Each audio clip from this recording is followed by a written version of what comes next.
that's something which a lot of people face. Like, I know, like, a lot of professionals, they say, how do you contend with the fact that somebody else who's gone for money will live in a big house or in a posher neighborhood or will have a better car? How do you deal with that?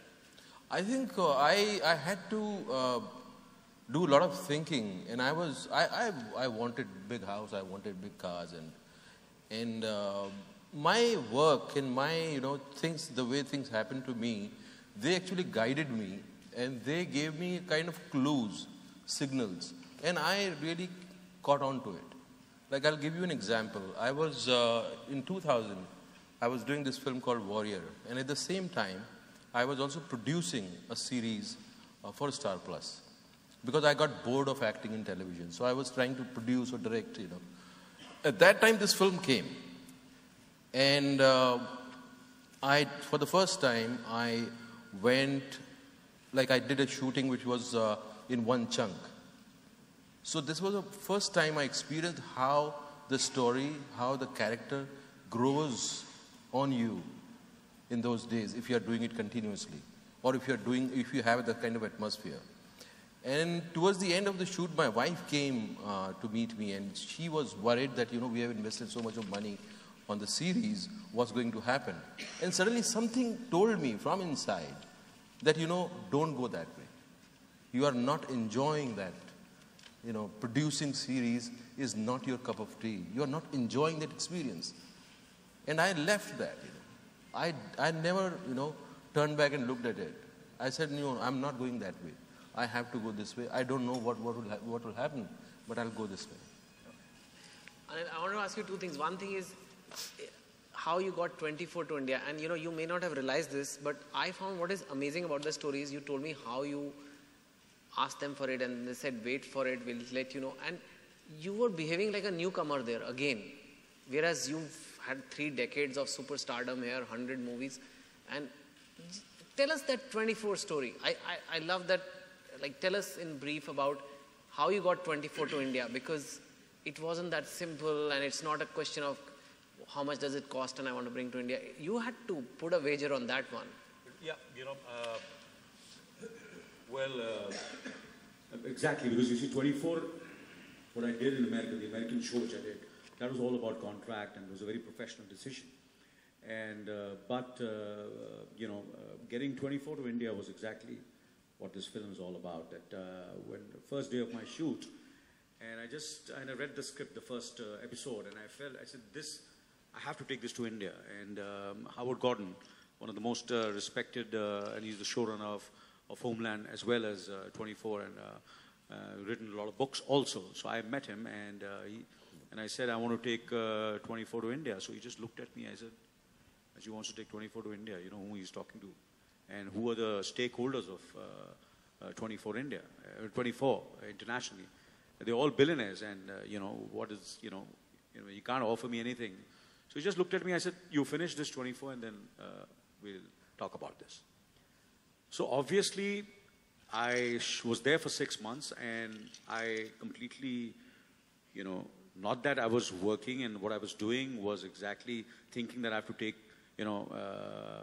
to India. But obviously, back of the mind, it was there. But that was not the main motivation. But somewhere, the way the professionalism and the work ethics and the way I am, and I think somewhere, the way I worked over there, as you said, that I was like a newcomer over there, and I was like a newcomer, and they felt that I'm a like-minded person, and it's not about money, and it's not about contract. They must have realized that it's all about the kind of person I am and what I want to do with the show.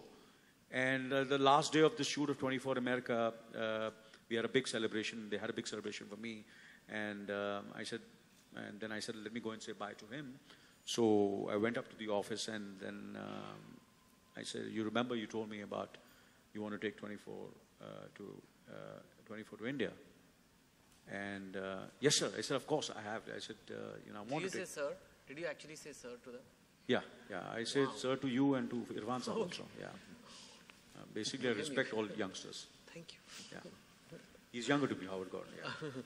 And so and he picked up the phone and made all his calls to all the stakeholders. He called up 20th Century Fox, and today 24 India is kind of a big game changer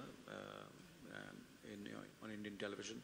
Every channel I hear, every actor, every production house wants to do something like 24. I said 24 जैसा कुछ करते हैं, 24 जैसा कुछ करते हैं. अगर 24 जैसा कहानी है, 24 जैसा पैसा मिले एक शो के लिए, it's all about that. So in a way, if I had, it was not about how much money I'm going to make, because I was risking my career, doing television, and that also coming to India and doing fiction, because all the big stars and major stars have done reality shows, and even I was offered all the reality shows, quite a few of them. But I just didn't feel instinctively, I said for me it was not the money. I just didn't feel that I could enjoy being a judge or being a host. And I feel that's not me. For me, I would enjoy acting. I would enjoy something which is a great role, great storytelling. And 24 is all about storytelling. It's about great writing. And, I did it in India and it just paid off. So it was But he just says, I just did it and it paid off. I just asked him, when is the next season? He said, it's happening soon. I said, how long will it take? He said, 200 days non-stop shooting. It's not like I just did it. You did matter it of fact, 200 days non-stop. To be honestly, I can make much more money doing feature films. Yeah. And, and doing because other 24 things. is 24 hours. Yeah, right? it's a real-time show. It's almost like making 12 films. And now I'm starting my second season very soon. And of course, when I started the first season, I had a commitment to the second season also, and they all are very happy with it. The channels are happy. The channel is happy. The board is happy. So, and I'm looking forward to the second season. I am too. And I'm going to ask a question to both of you. Although Irfan will have a very short answer to that, I know why. When you do wagers, when you do these crazy things in life, and it applies to everybody, there's a lot of criticism. Why Irfan will have a short answer is, I've never seen you being criticized. The critics love you. I think they love you. I'll give you examples. Okay, give me example. Maybe you can give an example. And for you, you have taken so many what we call in India pangas, or so many wagers, or so many of these things that, why do I have to do this? Even my daughter is acting now, I can just sit back and chill. What is that thought process? Because I think it's very helpful for people here. But let's quickly, darling of the critics, Irfan, answer it. Like, what criticism me? Actually, for me, I am so critical of myself that I don't need any other critics, So it's like, it's from my childhood. It's like given by God that I have to criticize myself. Because the first sentence I learned to speak was a criticism about myself. So and I'm very comfortable with it now. Earlier I was, I suffered from this tendency. And when I thought of becoming an actor, it was like, impossible, because I was so thin, dark, odd-looking guy. I'm still odd-looking, but, I was so shy that nobody could have imagined that I could become an actor. I couldn't even tell to my friends that I could become an actor. If I would have told them, they would have made fun of me, So I just kept this desire in me, and So you may be your only critic? It makes me work harder. So I wait sometimes for people to make fun of me and or criticize me. So because they don't know what they're in for, So it just makes me work doubly harder. Okay. So if bricks are thrown at you, you're going to make a house. Well, I think palace. Palace. Yeah. Okay, that's a good answer. Really good answer. I'm going to end this evening with one last question, which I actually, because the event was taking its time here, but I really liked his answer. And I'm going to ask Anil the last question, which is, what made you do this? Why are you doing a Johnny Walker Blue Label event? I know you don't do endorsements that much. You've done this. There has to be a bigger reason, because I know you are not the brand endorsement kind of person, or you don't work with brands so much. You've done this event. Why? Well, I think all of you all will be surprised, but it's a very emotional moment for me. It's a very emotional decision. It might sound with a black label bottle over here, and all of us, blue label, sorry, blue, black, No. It's the same family, yeah. But it's Blue Label, yeah. It's rare. It's Rare of rare. classy. It's fantastic. And well, of course, I've had Blue Label, and I love it. And the reason is, my father was completely obsessed and passionate about Johnny Walker. For him, his life, not only my father, I think, the great Raj Kapoor also. So when they came to me and they spoke about Blue Label and Johnny Walker Blue Label, I said, I have to be part of this event.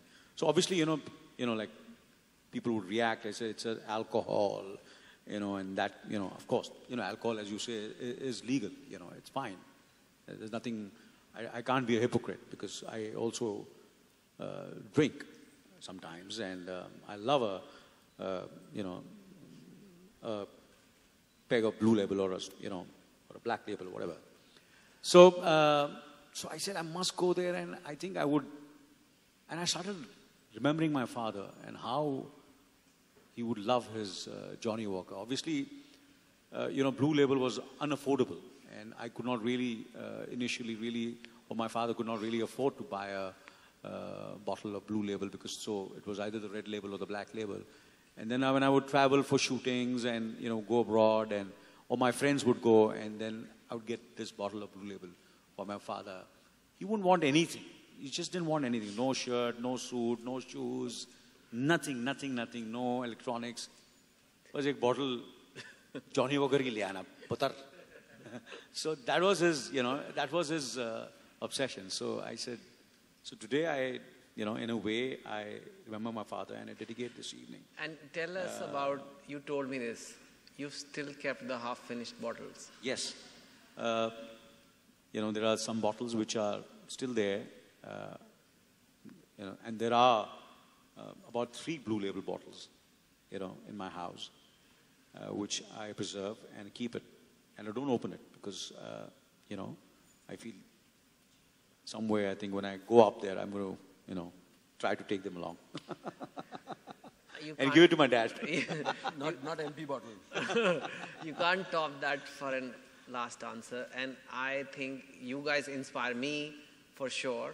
I have a long way to go to think like you guys. And I think you've inspired the audience. And your just honesty tonight. And it just shows that this pays off in life sometimes. Sometimes wagers. So how bad can it be anyway? Thank you so much. Okay, thank you. Thank you very much.